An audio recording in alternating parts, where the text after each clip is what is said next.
Hello everyone, welcome to our YouTube channel math idea by Seema Sharma. आज हम शुरू कर रहे हैं KVS NVS tier 1 numerical ability का daily practice session.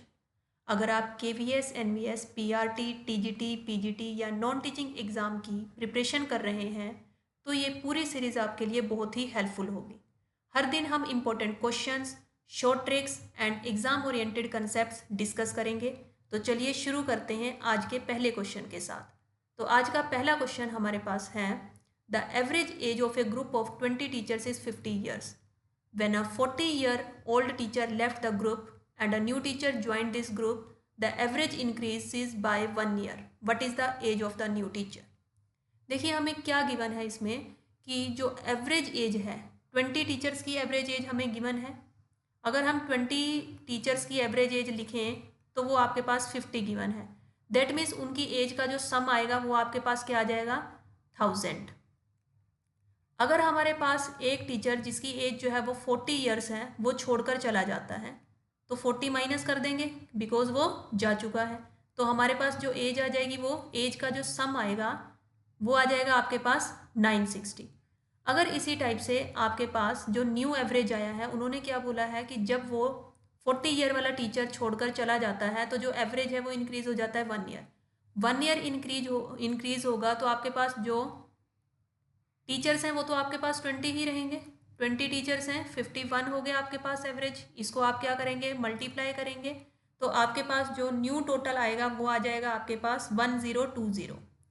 Means in दोनों को मल्टीप्लाई करेंगे, 51 को मल्टीप्लाई कर देंगे आप 20 से तो आपके पास आ जाएगा 1020। और जब 40 ईयर्स का टीचर लीव करके जा चुका है तो हमारे पास जो सम है टीचर्स की एजेस का वो है 960।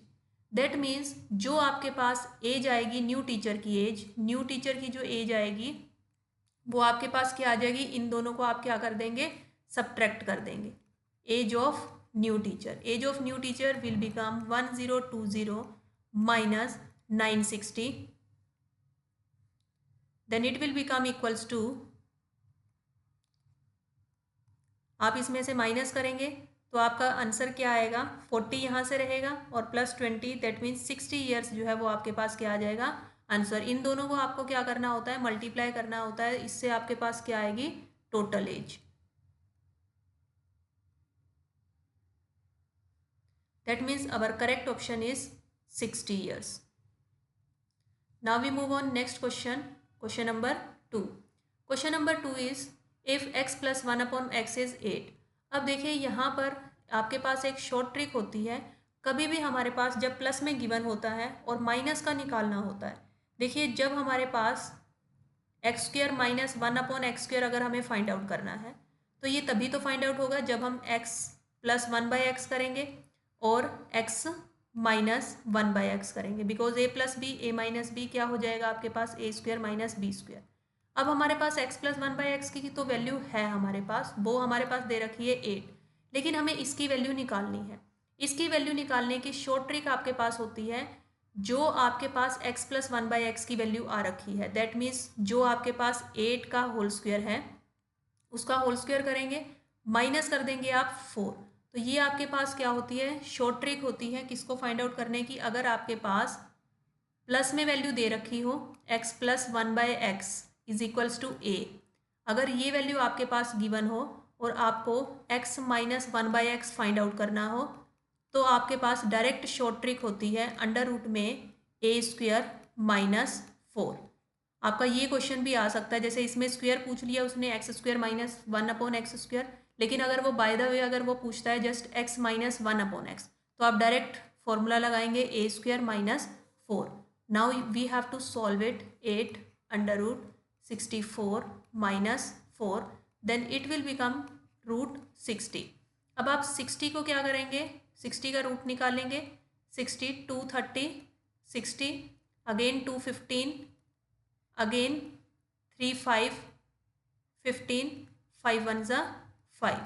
तो आप देखेंगे इसका पेयर बन चुका है तो ये बाहर आ जाएगा आपके पास 8 इंटू 2 और रूट के अंदर क्या बचेगा 3 5 ज़ा 15, then our answer is 16 root 15. So the correct option is option number B, 16 root 15. Now we move on next question, question number 3. Question number 3 is Swapnil can build a sofa in 16 days. Working together with Revati, he can finish the work in 128 upon 17 days. Means जब वो together work करते हैं, जब वो एक साथ work करते हैं, तब तो वो कितने डेज में कंप्लीट करते हैं वर्क, कितने डेज में वर्क को कंप्लीट करते हैं 128 अपॉन 17 डेज में. बट अगर कह रहे हैं कि जो स्वप्निल है वो अकेला करता है 16 डेज में, तो हमें निकालना है कि जो रेवती है वो अकेले कितने डेज में करेगी. तो देखिए अब रेवती और जो स्वप्निल है वो दोनों मिलकर करते हैं 128 अपॉन 17 डेज में. तो हम क्या करेंगे, देखिए कभी भी हमारे पास जब वर्क निकालना होता है तो हम क्या लेते हैं, नंबर ऑफ डेज का reciprocal. Means number of days अब हम कैसे निकालेंगे, देखिए अगर हम इसका रेसिप्रोकल ले लेते हैं, नंबर ऑफ डेज का रेसिप्रोकल लिया 17 अपॉन 128. इसकी शॉर्ट मेथड है ये कि अगर आपको दोनों का वर्क गिवन है, मीन्स जितने टाइम में दोनों वर्क करते हैं वो गिवन है और एक पर्सन का गिवन है, दूसरे का निकालना है, तो हम क्या करेंगे, जो टुगेदर वाला वर्क है, टुगेदर वाले वर्क में से हम टुगेदर जो डेज दे रखे हैं उनका रेसिप्रोकल करेंगे, उसमें से हम माइनस कर देंगे किसको, जो सिंगल जो पर्सन है वो कर रहा है. ठीक है, उसका रेसिप्रोकल लिया, हमारे पास 1 अपॉन में 16 आ जाएगा. अब हम इसका क्या लेकर चलेंगे, एलसीएम लेंगे. 128, 17 रिमेन सेम, 16 8 जा 17 माइनस 8 करेंगे तो आपके पास आ जाएगा 9 upon 128.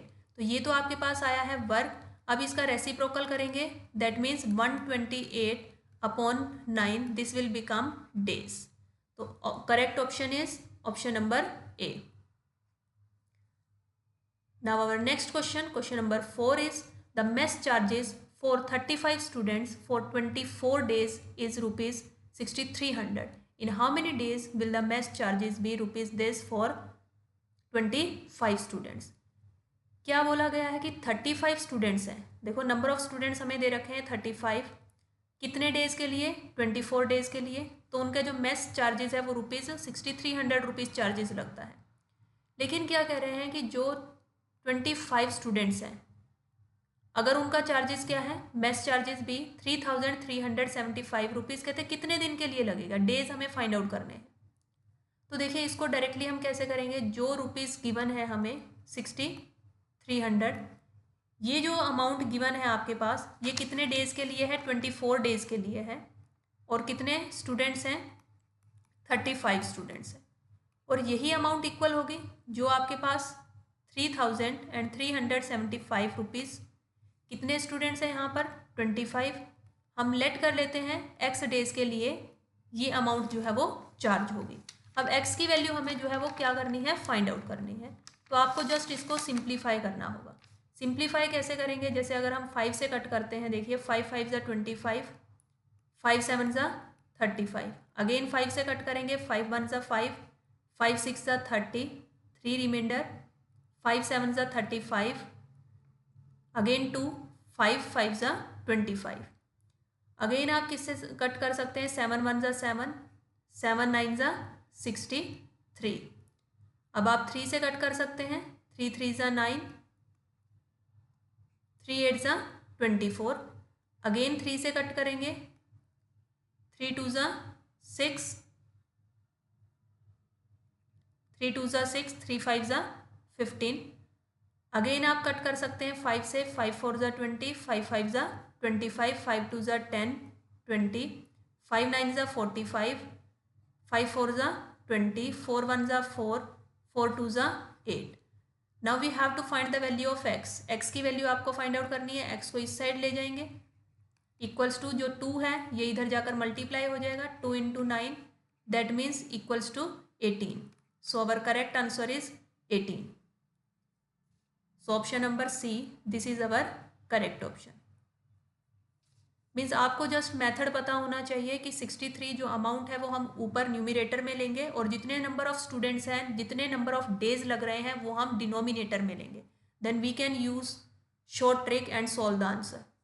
Now next question is the value of a + 1 upon b raised to power r a minus 1 upon B raise to power S divided by b plus 1 upon A raise to power R b minus 1 upon A raise to power S.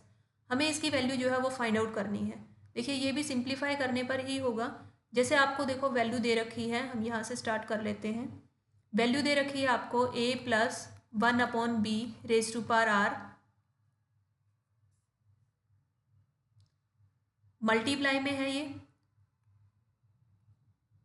a minus 1 upon B raise to power S divide हो रखा है। Divide को जब आप multiply में change करते हैं तो रेसिप्रोकल होता है, लेकिन अभी हम इसको डिवाइड में ही लिख रहे हैं। Divided by b plus 1 upon A raise to the power R b minus 1 upon A raise to the power S. ठीक है, अब हम क्या करेंगे, इनका एलसीएम लेकर इसको सॉल्व करते हैं।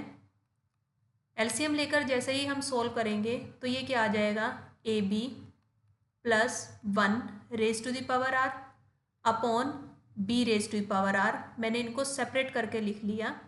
Again A B minus 1 upon B, A B minus 1 raise to the power S B raise to the power S divided by A B plus 1 upon A raise to the power R a raised to the power r।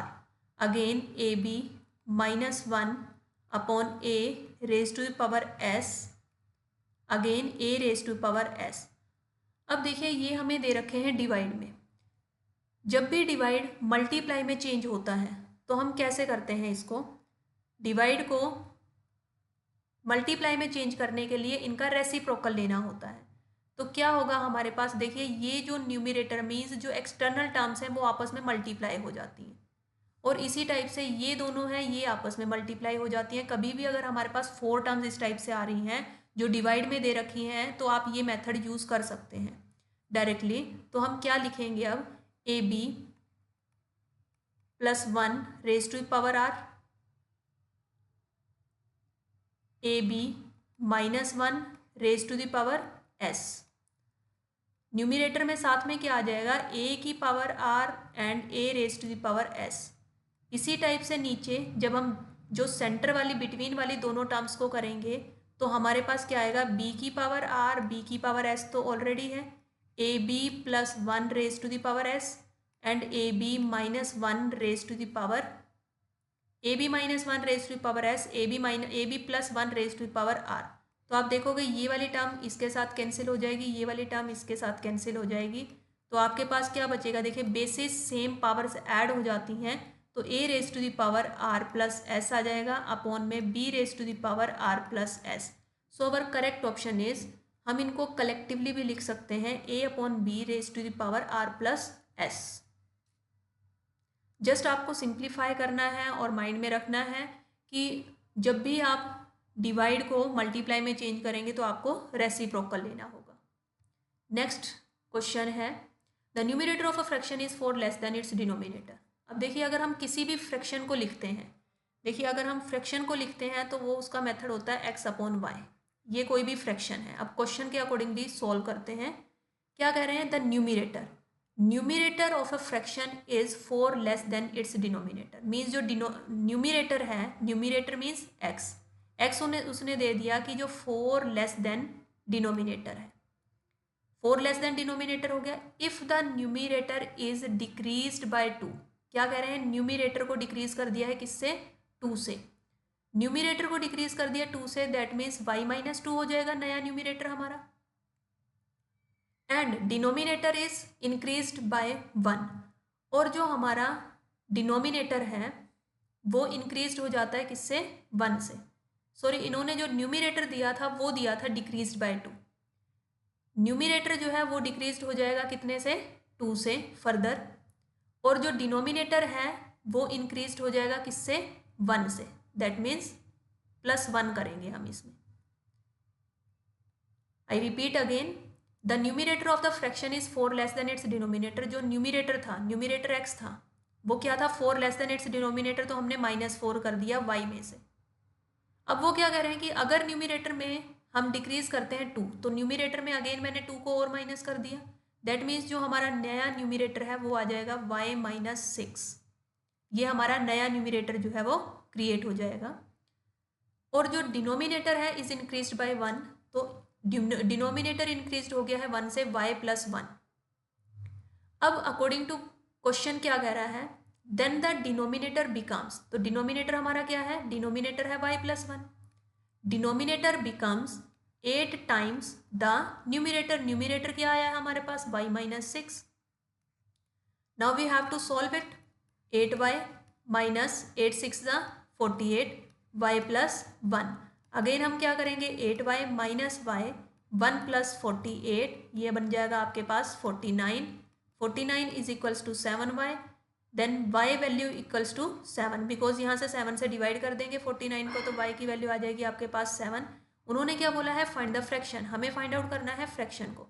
अगर y की value 7 है तो x की value क्या आएगी, अब x की value क्या थी आपके पास y-6, जो कंडीशंस लगाने के बाद आया 7-6, तो x की वैल्यू क्या आ जाएगी आपके पास,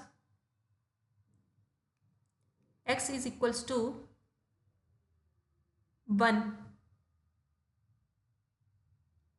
स्टार्टिंग में आपके पास, क्योंकि हमें तो फ्रैक्शन ही फाइंड आउट करना था, फ्रैक्शन फाइंड आउट करना है तो जस्ट हम स्टार्टिंग वाली वैल्यू लेंगे जो आपके पास y-4 आई थी, y-6 नहीं लोगे, y-4 लेकर चलोगे आप, y-4 लेंगे, 7-4 दैट मीन्स 3, तो x की वैल्यू हमारे पास क्या आ जाएगी 3, बिकॉज हमें जो स्टार्टिंग वाला फ्रैक्शन है वही फाइंड आउट करना था।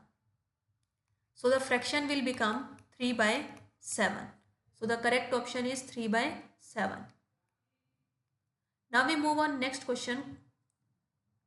Question is the sum of the two numbers is 36. देखिए हमें सम दे रखा है 36 एंड देयर HCF इज 4। अगर सम है टू नंबर्स का 36, अगर HCF 4 है, देखिए HCF 4 देने का क्या मतलब है कि जो ये नंबर्स होंगे x एंड y वो 4 के मल्टीपल्स होंगे, बिकॉज तभी उनका हाईएस्ट कॉमन फैक्टर जो है वो 4 आएगा, is equals to 36। How many pairs of these numbers are possible, तो कहते हैं इस टाइप के नंबर्स के कितने जो पेयर्स हैं वो पॉसिबल होंगे, तो आप 4 को कॉमन ले लेंगे। अगर आप 4 को कॉमन लेंगे यहाँ पर,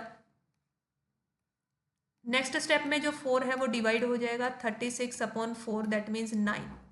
तो हमें कुछ ऐसे पेयर्स सोचने हैं जिनका सम अगर हम करते हैं तो वो 9 आ जाए। तो ऐसे पेयर्स हमारे पास कौन से हो सकते हैं, 1 और 9 हो सकता है, 1 और 8, 1+8 करेंगे तो आपके पास क्या आ जाएगा 9। इसी टाइप से अगर आप 2 लेते हैं, 7+2 भी आपके पास 9 होगा। अगर आप 3 लेते हैं और ये 6, तो ये वाला ऑप्शन आपके पास नहीं बनेगा, बिकॉज ये कोप्राइम नहीं है। हमें वो नंबर्स, वो पेयर्स लेने होते हैं जो कोप्राइम हो। नेक्स्ट हम लेंगे 4 एंड 5, तो ये आपके पास 3 पेयर्स जो है वो बन जाएंगे। So our correct option is option number C, that means 3 pairs.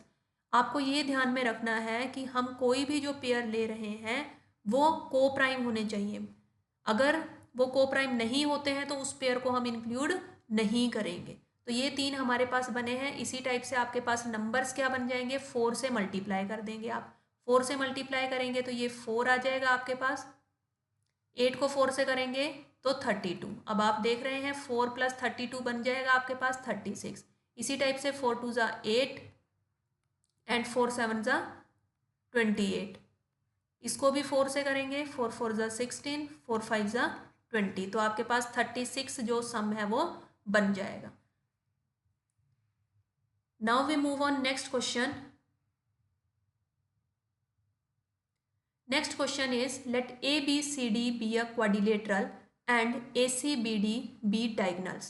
The length BD 20 cm and the height of the triangles ABD and BCD are respectively C 6 cm and 8 cm. Means देखिए ये question उन्होंने just complicated बनाया है, otherwise हमें क्या दे रखा है, दोनों की हाइट दे रखी है और जो लेंथ ऑफ डायगोनल BD दिया है वो आपके पास दे दिया 20 centimetre and the height of the triangles भी गिवन है आपको, find the area of the quadrilateral.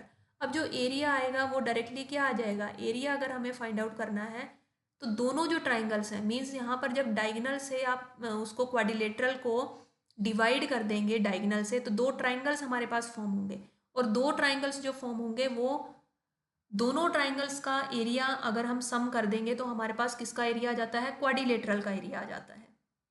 अब दोनों ट्राइंगल्स का जो ट्राइंगल का एरिया होता है वो होता है हमारे पास half into base into height, ठीक है। तो हमारे पास जो सेकेंड ट्राइंगल है उसका भी यही फॉर्मूला लगेगा, half into base into height. तो बेस तो दोनों के केसेस में वही रहेगा जो डायगोनल गिवन है 20। दोनों के केसेस में जो आपके पास बेस है वो तो वही सेम रहेगा 20।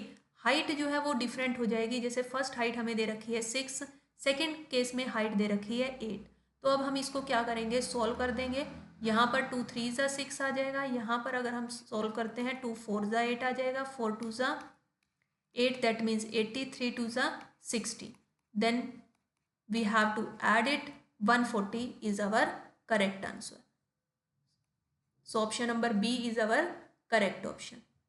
मीन्स आपको कंफ्यूज नहीं होना, जस्ट आपके पास क्वाड्रिलेटरल है, क्वाड्रिलेटरल जो है वो डायगोनल जो है वो डिवाइड करता है टू ट्राइंगल्स में।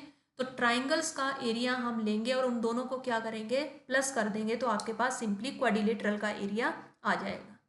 Now we move on next question. Next question क्या कह रहा है कि A varies directly with B. अब देखिए जो ए है वो डायरेक्टली वरी कर रहा है बी के साथ में, हमने डायरेक्टली प्रोपोर्शनल का साइन लगाया। अगर इक्वल्स टू में कन्वर्ट करते हैं तो कोई कांस्टेंट आएगा। अब ए की वैल्यू हमें दे रखी है 52 के टाइम्स बी की वैल्यू दे रखी है आपके पास 91।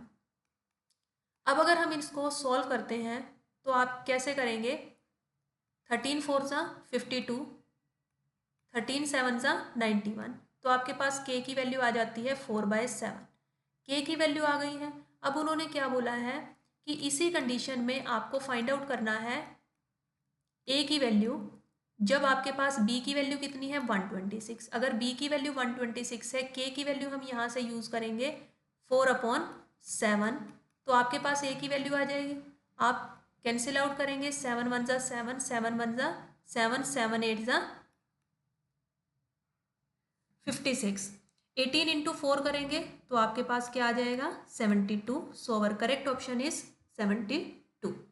मीन्स आपको डायरेक्टली प्रोपोर्शनल का साइन रिमूव करके कांस्टेंट की वैल्यू फाइंड आउट करनी थी और उसको यूज करके फर्दर आपको ए की वैल्यू फाइंड आउट करनी थी। Now we move on next question. Next question is a man invested a sum of 5000 on simple interest for 5 years. Means total उसकी जो अमाउंट है वो 5000 है। सिंपल इंटरेस्ट पर वो इन्वेस्ट करता है 5 ईयर्स के लिए, such that the rate of interest for the first 2 years is 10% per annum. Means पहले 2 साल उसको जो इंटरेस्ट रेट मिलता है वो 10% है, लेकिन जो नेक्स्ट 3 ईयर्स उसको इंटरेस्ट मिलता है वो 12% पर एनम पर मिलता है। How much interest will he earn at the end of 5 years. तो 5 साल के एंड में उसको कितना इंटरेस्ट मिला। तो पहले हम इंटरेस्ट निकालते हैं, पहले सिंपल इंटरेस्ट 1 निकालते हैं हम। 5000 अमाउंट है 5 ईयर्स के लिए, और कितने, आप 2 ईयर्स के लिए पहले निकालेंगे। 2 ईयर्स के लिए कितने परसेंट रेट पर मिल रहा है उसको, 10% रेट पर मिल रहा है अपॉन 100। तो आप इसको क्या कर देंगे, सिंप्लीफाई करेंगे। सिंप्लीफाई करेंगे तो आपके पास आंसर आ जाएगा 1000 रुपीज़, रुपीज़ 1000। अब नेक्स्ट आप देखते हैं सिंपल इंटरेस्ट 2। सिंपल इंटरेस्ट 2 निकालेंगे, वो आपका होगा उसी अमाउंट के ऊपर 5000, क्योंकि जो सिंपल इंटरेस्ट लगता है वो सेम उसी अमाउंट पर लगता है जो हमने स्टार्टिंग में डिपॉजिट की थी। अब यहाँ पर लगेगा 3 ईयर्स के लिए, कितने रेट इंटरेस्ट पर, 12% अपॉन 100 करेंगे, 0 गेट कैंसिल आउट विथ 0। अब आप इसको मल्टीप्लाई करेंगे, then what you will see, 5 3 ज़ा 15, 15 इंटू 5 3 ज़ा 15 आ जाएगा। 15 को 12 से मल्टीप्लाई करेंगे तो आपके पास आएगा रुपीज़ 1800, 1800 आ जाएगा। अब आपका जो टोटल सिंपल इंटरेस्ट आएगा वो दोनों सिंपल इंटरेस्ट को ऐड करने पर आएगा, simple interest 1 and simple interest 2। That means you have to add 1000 plus 1800, 1800 को ऐड करेंगे तो ये आपके पास आ जाएगा 2800 rupees. So your option number 1 is your correct answer. Means अगर आपके पास सिंपल इंटरेस्ट है तो ये ध्यान रखना है कि सिंपल इंटरेस्ट में जो स्टार्टिंग वाली अमाउंट होगी उसी पर ही सिंपल इंटरेस्ट लगता है। जो आपने इनिशियली डिपॉजिट की है, 5000 डिपॉजिट की है तो simple interest 1, simple interest 2, simple interest 3, जितने भी सिंपल इंटरेस्ट होंगे वो आपकी इनिशियल वैल्यू पर ही लगेंगे। Now we move on next question. Next question आपके पास है एक्स की वैल्यू आपको फाइंड आउट करनी है if A O B is a straight line. अगर ये स्ट्रेट लाइन है तो इन एंगल्स का सम आपके पास क्या बनेगा, 2x minus 5 plus x minus 3 plus x is equals to 180 degree. इन सभी एंगल्स का सम आपके पास 180 बन जाएगा। अब आप क्या करेंगे, 2x plus 3x plus 4x आ जाएगा minus 8, 5 plus 3 is 8 is equals to 180। Then again 4x is equals to 180, ये 8 इधर आ जाएगा plus 8, it will become equals to 188। Then the value of x will become 188 upon 4। 4 से आप इसको divide कर देंगे, 4 4 ज़ा 16 आ जाएगा, 2 4 7 ज़ा 28। So your correct option is option number A, 47 is your answer. Now we move on next question. The next question is pass percentage of an examination is 35% if a student who got 210 marks failed by 14 marks. देखिए पास percentage उसने दे दिया है, लेकिन अगर किसी student के 210 marks आए हैं तो वो फेल हो गया है 14 मार्क्स से, मीन्स उसके 14 मार्क्स कम थे। अगर 14 मार्क्स और आ जाते तो वो पास हो जाता। Then what are the maximum marks of the examination. देखिए ये सब तो आप डेली लाइफ में भी यूज़ करते हैं, अपने आपके जो मार्क्स आते हैं उनकी परसेंटेज को फाइंड आउट करने के लिए। अब देखिए पासिंग मार्क्स ले लेते हैं पहले। पासिंग मार्क्स होंगे 210 प्लस 14। अगर 200 प्लस 10 में हम 14 ऐड कर देते हैं तो दैट मीन्स उसके मार्क्स आते हैं 224। दैट मीन्स अगर उसके 224 मार्क्स आ गए तो वो पास हो जाएगा। तो पासिंग परसेंटेज हमें दे रखी है, तो पासिंग परसेंटेज हम कैसे निकालते हैं, जो उसके मार्क्स आए, जो पास होने के लिए मार्क्स चाहिए, अपॉन में टोटल मार्क्स हम मान लेते हैं एक्स है, which is equals to 35। Percentage निकालने के लिए हम करते हैं इंटू 100। अब हमें फाइंड आउट करनी है एक्स की वैल्यू। एक्स की वैल्यू हमें फाइंड आउट करनी है डिवाइडेड बाय 35 इंटू 100। 5 से डिवाइड करेंगे, 5 7 ज़ा 35, 5 2 ज़ा 10। अगेन 7 से करेंगे, 7 3 ज़ा 21, 7 2 ज़ा 40। Then 32 into 20 it will become equals to 64। तो ये आ जाएगा 640 is your correct option. Option number A is your correct answer. Now we move on next question. Next question is the weight of a chocolate cartoon is 20 kg. आपको wait दे रखा है chocolate cartoon का 20 kg है। Each cartoon has 10 packets. Her cartoon में 10 packets हैं। Each packet has 25 chocolates. अब हर packet में फिर 25 चॉकलेट्स हैं। कार्टून में पैकेट्स हैं, पैकेट्स में चॉकलेट्स हैं। How many chocolates are there. तो सबसे पहला क्वेश्चन तो यही है, चॉकलेट्स कितनी हुई। अगर हम देखें each cartoon has 10 packets, cartoon के पास पैकेट्स कितने हैं 10।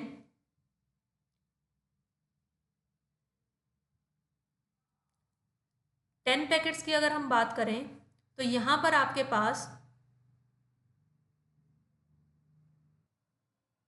चॉकलेट्स कितने हो जाएंगे 10 मल्टीप्लाई इंटू 25। 10 पैकेट्स इंटू 25, तो आपके पास जो चॉकलेट्स हैं वो हो जाएंगे आपके पास 250 चॉकलेट्स। मीन्स हर पैकेट में 25 चॉकलेट्स हैं, 10 पैकेट्स हैं, तो आपके पास टोटल जो चॉकलेट्स हो जाएंगी वो आ जाएंगी आपके पास 250 chocolates. Now we have to find the weight of each chocolate presuming that weight of cartoon and packets is negligible। कि मीन्स जो कार्टून एंड पैकेट्स का जो वेट है उसको हम क्या मान रहे हैं, निग्लिजिबल मान रहे हैं। अब देखिए जो 250 चॉकलेट्स हैं, 250 चॉकलेट्स का जो वेट है वो आपके पास क्या होगा 20 kg। बिकॉज जो आपके पास कार्टून था चॉकलेट्स का वो 20 kg वेट है उसका। दैट मीन्स उसके अंदर जो है वो 250 चॉकलेट्स हैं। 250 चॉकलेट्स का वेट हो जाएगा आपके पास 20 kg। We have to find the weight of each chocolate. Each chocolate that means we have to find the weight of one chocolate. One chocolate का फाइंड आउट करेंगे ये क्या आ जाएगा, 20 को डिवाइड कर देंगे आप 250 से। अब ये केजी में था और आंसर हमारा किस में गिवन है, ग्राम्स में, तो केजी को किस में कन्वर्ट करेंगे आप, ग्राम्स में, इनटू में 1000 कर देंगे। Zero get cancel out with zero, 25 one ज़ा 25, 25 फोर ज़ा 100, then it will become 4 two ज़ा 8, that means 80, 250 and 80 grams, that means option A is our correct answer. Now we move on next question. Next question is, the following table shows the yearly production of bags in thousands by different companies. The total production of company A over the given years is what percentage of the total production of company D over the given years. तो सबसे पहले हम क्या करते हैं, जो company ए है उसका सम निकाल लेते हैं और कंपनी डी है उसका भी सम फाइंड आउट कर लेते हैं। तो आप देखेंगे जो कंपनी ए है उसका सम आपके पास आएगा 146 और जो कंपनी डी है उसका सम आपके पास आ जाएगा 159। अब क्वेश्चन क्या है आपके पास कि जो कंपनी ए है over the given years is what percentage of the total production of company D. Total production of company A over the total production किसका लेंगे हम, कंपनी डी का। तो कंपनी ए का हम ऊपर रखेंगे और कंपनी डी का हम क्या रखेंगे, नीचे रखेंगे, इनटू में हम क्या कर देंगे 100। अब आपको क्या करना होगा, इसकी कैलकुलेशन करनी होगी। अब देखिए सबसे पहले तो यहीं इतना हिंट हमारे पास मिल जाता है कि 159 है और यहाँ पर 1460 लेना पड़ेगा हमें, तो नियर अबाउट 9 पर जाएगा ये। इसको डिवाइड करेंगे तो आपके पास आंसर क्या आ जाएगा, 91.82%। इसको आप डिवाइड करके देख लेना, डिवाइड करेंगे तो आपके पास यही आंसर जो है वो आ जाएगा। मेनली जो आपको फोकस करना है वो जिस कंपनी की टोटल प्रोडक्शन फाइंड आउट करनी है उसको एज अ न्यूमिनेटर लोगे और सेकेंड वाले जिसके with respect to find out करनी है तो वो आप एज अ डिनोमिनेटर यूज करेंगे। Now we move on next question. Next question is, what will be the area of the rectangle if its length is doubled and breadth is halved। अब हमें सभी को पता है कि जो एरिया होता है, area of rectangle is equals to length into breadth. अब उसने क्या बोला है कि लेंथ को क्या कर दिया है, डबल, लेंथ को डबल कर दिया और ब्रेथ को क्या कर दिया हमने, हाफ। तो कुछ फर्क नहीं पड़ा, 2 से 2 कैंसिल आउट हो गया, L into B, that means जो हमारा एरिया है वो क्या रहेगा, सेम रहेगा। एरिया जो है सेम रहेगा, रिमेन्स द सेम, कोई इफेक्ट नहीं पड़ा हमारे पास। Next question is, next question है आपके पास, the ratio of spirit and water in vessel A and B are 4:5 and 7:11। Means ratio दे रखी है किसकी, स्पिरिट की एंड वाटर की, वेसल ए में और वेसल बी में।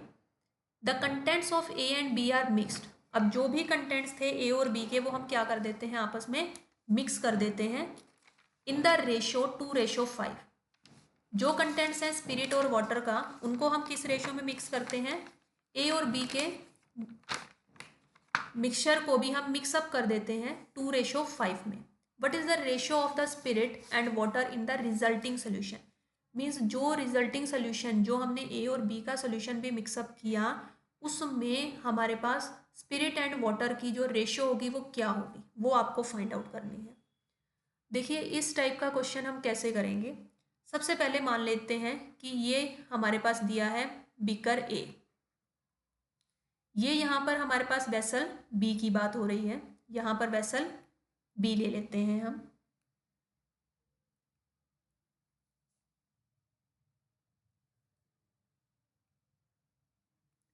वेसल ए है, वेसल बी है। अगर हम बात करते हैं स्पिरिट की,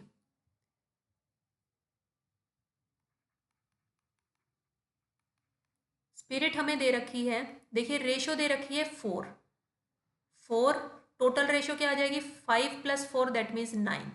इसी टाइप से इसमें वाटर कितना है, वाटर आ जाएगा आपके पास 5/9। अगर बी में बात करते हैं, बी वेसल में अगर हम बात करते हैं 7 है, 7 अपॉन टोटल क्या हो जाएगा 11 + 7 इज 18। यहाँ पर वाटर कितना हो जाएगा 11/18। ये स्पिरिट की बात है, ये आपके पास है वाटर की।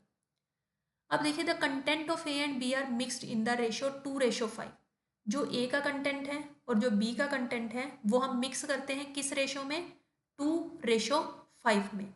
तो देखिए, जब हम इसका कंटेंट मिक्स करेंगे स्पिरिट का, तो इसको इंटू में 2 कर देंगे और इसको इंटू में क्या कर देंगे, 5।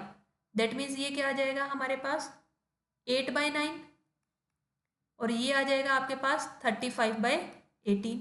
इसी टाइप से इसका भी 2:5 में आप ऐड करते हैं, 5 2 10/9, इंटू में 5 55/18। अब हम क्या करेंगे, इन दोनों को ऐड कर देंगे, मीन्स स्पिरिट का स्पिरिट में ऐड किया, वाटर का वाटर में ऐड कर दिया।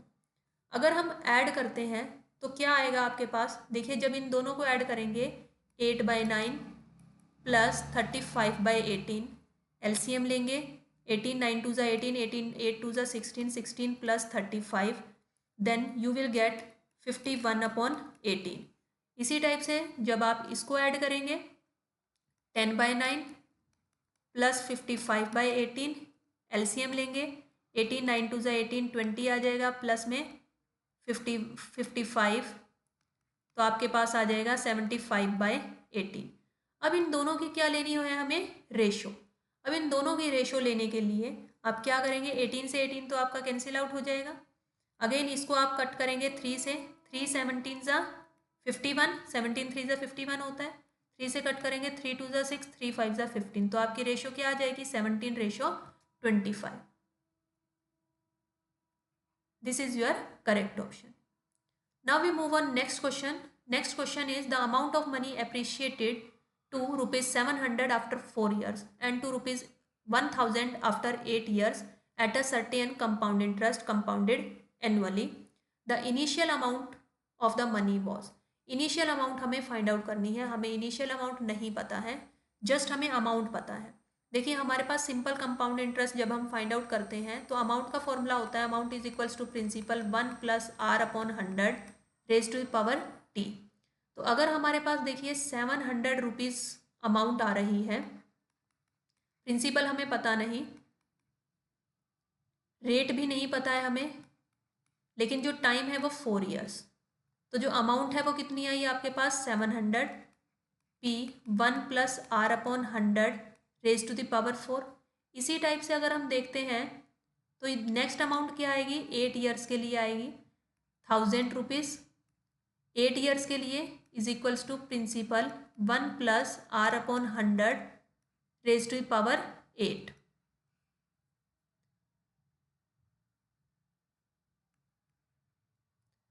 अब आप देखिए क्या करेंगे, हमें क्या फाइंड आउट करना है, इनिशियल अमाउंट। दैट मीन्स हमें तो प्रिंसिपल जो है वो फाइंड आउट करना है। प्रिंसिपल फाइंड आउट करने के लिए आप क्या करेंगे, इन दोनों इक्वेशंस को डिवाइड कर देंगे। इक्वेशन नंबर 1 है और ये इक्वेशन नंबर 2, दोनों को जब आप डिवाइड करेंगे तो आप देखेंगे 2 0 से 2 0 कैंसिल आउट हो जाएगी, 1000/700 इज इक्वल्स टू क्या बच जाएगा यहाँ पर आपके पास, 1 + r/100 raise to the power 4 just बचेगा आपके पास, क्योंकि 8 पावर है और यहाँ पर क्या है, 4 पावर है, तो 8 में से 4 को माइनस करेंगे तो ये कैंसिल आउट हो जाएगा और आपके पास बचेगा 10/7।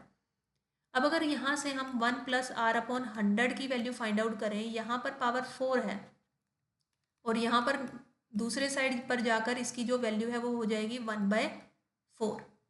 अब ये जो वैल्यू है 1 + r/100 की वैल्यू जो है वो यहाँ पर हम सब्सटीट्यूट कर देते हैं, आप किसी भी इक्वेशन में सब्सटीट्यूट कर सकते हैं।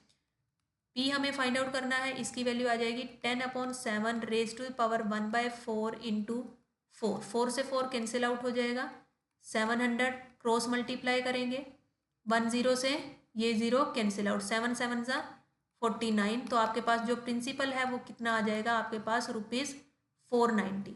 490 इज़ योर आंसर। तो इस टाइप से आपको डिवाइड करके इस क्वेश्चन को अटेम्प्ट करना था, बिकॉज यहाँ पर ना तो आपको रेट जो है वो गिवन नहीं है और ना ही आपको प्रिंसिपल गिवन है, हमें प्रिंसिपल जो है वो फाइंड आउट करना था। Now we move on next question. Next question is आपको इस वैल्यू का स्क्वायर रूट फाइंड आउट करना है। स्क्वायर रूट कैसे फाइंड आउट करेंगे, देखिए अगर हम ऊपर देखते हैं, देखिए डेसिमल प्लेसेस को काउंट करते हैं, 3 + 3 6, 6 और 1 7, और नीचे भी अगर आप देखें 4 + 2 6, 6 और 1 7, तो डेसिमल प्लेसेस जो हैं वो सेम है, तो हम इसको जब स्क्वायर रूट फाइंड आउट करेंगे हम इसको सिंपल लिख सकते हैं, जैसे 81/64, 484/625, 25/121, बिकॉज जो डेसिमल प्लेसेस थे वो सेम थे, हमने डेसिमल्स को क्या कर दिया, रिमूव कर दिया। अब हम स्क्वायर रूट जब हम करते हैं स्क्वायर रूट को रिमूव ही कर लेते हैं, बिकॉज हम इजीली स्क्वायर रूट को रिमूव कर सकते हैं। 81 का जो स्क्वायर है वो आपके पास क्या आ जाएगा, 9। 64 का स्क्वायर जो है वो आपके पास आएगा 8। तो हम डायरेक्टली लिख लेते हैं इनका स्क्वायर रूट करके, 9 आ जाएगा, यहाँ पर 8 आ जाएगा। 484 का जो स्क्वायर होता है वो आपके पास आएगा 22। 625 का होता है 25, 25 का होगा 5, 121 का स्क्वायर रूट आता है 11। हमने इनका जो स्क्वायर रूट है वो ओपन करके लिख लिया। अब जस्ट हम क्या कर रहे हैं, सिंप्लीफाई कर रहे हैं। 11 2 ज़ा 22, 5 1 ज़ा 5, 5 5 ज़ा 25। नाउ 2 1 ज़ा 2, 2 4 ज़ा 8, 2 को कट कर देंगे, 2 4 ज़ा 8, तो आपके पास आंसर आएगा 9/45, 4 5 ज़ा 20, सॉरी 4 5 ज़ा 20। जब इसको आप डिवाइड करेंगे then you will get 0.45। 0.45 is your correct option. Just आपको डिवाइड करना है। Now we move on next question. Next question is Amal and Bimal start a business with ₹500 for 9 months and an amount of money for 6 months respectively. If the total profit is ₹69 and that of Bimal is ₹46, then what was the investment of Bimal and at the starting of the business? देखिए अब हमें investment नहीं पता है। Investment क्या होता है, investment into time, ठीक है। अगर हम देखिए बीमल ने स्टार्ट किया बिजनेस कितने रुपीज़ से, 500 रुपीज़ से। कितने टाइम के लिए किया, 9 मंथ्स के लिए किया उसने। लेकिन जो अमल था उसने किया है जस्ट और जस्ट 6 मंथ्स के लिए, लेकिन हमें नहीं पता उसने कितनी अमाउंट से किया, वी डोंट नो, ठीक है। जो इन्वेस्टमेंट की है अमल ने और बिमल ने वो दोनों की बराबर होगी इन्वेस्टमेंट, उनकी जो रेशो होगी वो क्या होगी, इक्वल होगी। अगर हम देखें तो इनकी जो रेशो होगी वो बराबर हो जाएगी।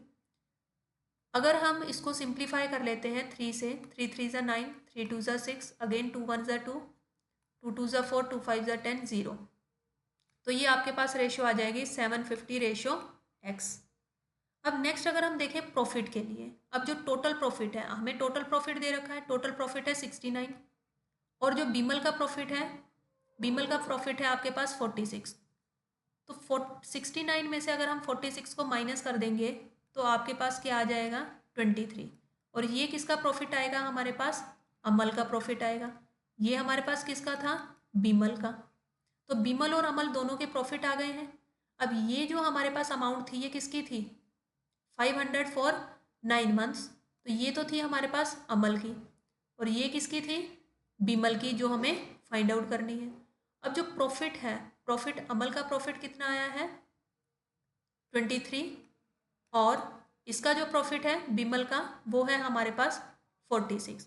तो इनकी जो रेशो आएगी वो कितनी आ जाएगी, 1:2। अब देखिए जो आपके पास प्रॉफिट की रेशो होती है और जो आपके पास इन्वेस्टमेंट की रेशो आती है, जितने टाइम के लिए इन्वेस्टमेंट किया वो दोनों बराबर होते हैं। ये दोनों की रेशोज जो है वो बराबर हो जाएंगी। कैसे, 750/x इज इक्वल्स टू 1:2, तो ये दोनों बराबर होंगी। तो आपके पास x की जो वैल्यू है जो बीमल ने इन्वेस्ट की थी वो आ जाएगी 75 को 2 से मल्टीप्लाई करेंगे 150, 10, तो ये आपके पास क्या आ जाएगा 1500। So your correct option is 1500 rupees, जो किसने इन्वेस्ट किए, बीमल ने। मीन्स आपको ये मेथड ध्यान में रखना है, ये कंसेप्ट माइंड में रखना है कि जो भी जितने ही रेशो प्रॉफिट की होती है, जो प्रॉफिट होगा और जितना इन्वेस्ट करते हैं जितने टाइम के लिए, वो दोनों क्या रहते हैं, इक्वल रहते हैं। बिकॉज जितना ज़्यादा इन्वेस्ट करेंगे हम उतना ही प्रॉफिट होगा, जितने ज़्यादा टाइम के लिए इन्वेस्ट करेंगे उतना ही ज़्यादा प्रॉफिट होगा। तो ये डायरेक्टली प्रोपोर्शनली वर्क करते हैं। नाउ we move on next question. Next question इज the value of 2.13 बार डिवाइडेड बाय 3.12 बार। देखिए इसको भी हम शॉर्ट ट्रिक से करते हैं। 2.13 बार, देखिए इसका मेथड क्या होता है, 2 + 0.13 के ऊपर बार मीन्स हमें इस टाइप से लिख लेना होता है, जो डेसिमल से पहले वाली जो वैल्यू होती है वो होल नंबर होती है, वो उसको एज इट इज़ लिखना होता है, प्लस करेंगे 0.13 ऊपर बार जो रिपीटेड नंबर है। अब इसकी शॉर्ट ट्रिक क्या होती है, जो नंबर दे रखा है उसको एज इट इज़ लिखेंगे, नीचे उतने नाइन्स लिखेंगे जितने नंबर रिपीट हो रहे हैं। 1 और 3 दोनों के ऊपर बार है, तो ये आपके पास क्या आ जाएगा, 2 टाइम्स हमने 9 लिख दिया। अब इसका क्या करेंगे, एलसीएम लेंगे जस्ट 99, 99 को 2 से मल्टीप्लाई करेंगे तो आपके पास क्या आ जाएगा 198 प्लस 13 करेंगे, ये आपके पास आ जाएगा 211 अपॉन 99। सिमिलरली हम इसको भी सोल्व करेंगे 3.12, 3.12 को सोल्व करते हैं, इसको लिखेंगे 3 प्लस 12 अपॉन 99, एलसीएम लेंगे, एलसीएम लेकर आपके पास आ जाएगा 297 प्लस 12 अपॉन 99। अगेन इसको ऐड करेंगे, ऐड करने पर आपके पास आएगा 309 अपॉन 99। अब इन दोनों में कौन सा साइन था, डिवाइड का। अभी मैंने आपको पहले भी बताया कि अगर आपके पास 211 अपॉन 99 और इसको हमें क्या करना है, डिवाइड करना है, किससे, 309 अपॉन 99 से डिवाइड करना है। तो डिवाइड करने के लिए हम क्या कर देते हैं, मल्टीप्लाई में चेंज करते हैं, तो ये रेसिप्रोकल हो जाते हैं, 99 से 99 कैंसिल आउट हो जाएगा, and you will get the answer 211 upon 309। So the option number A is your correct option. Means ये आपके पास शॉर्ट मेथड है, इसमें आप डायरेक्टली क्या करेंगे, अगर सपोज आपके पास जैसे 0.3 होता, 3 के ऊपर बार, तो आपको लिखना था 3 अपॉन 9, जितने नंबर के ऊपर बार होगी उतनी टाइम ही आपके पास क्या आएगा, 9 आएगा। और इसका कंसेप्ट और भी वाइड है, जिसके ऊपर बार नहीं होती है उसके लिए हम नीचे 0 भी लिखते हैं, वो आगे हम कंसेप्ट जो है वो और क्लियर करेंगे। सो स्टूडेंट्स, यही थे आज के important questions KVS NVS Tier 1 numerical ability के डेली प्रैक्टिस सेशन डे 1 में। अगर वीडियो हेल्पफुल लगा हो तो लाइक, शेयर और सब्सक्राइब जरूर करिए, ताकि आपको डे 2 की वीडियो का नोटिफिकेशन तुरंत मिल जाए। कमेंट में मुझे बताइए कि आपको कौन से टॉपिक्स पर एक्स्ट्रा प्रैक्टिस चाहिए, मैं उसी टाइप के क्वेश्चंस, उसी टॉपिक पर ज़्यादा क्वेश्चंस जो है वो लेकर आऊँगी। Thank you friends.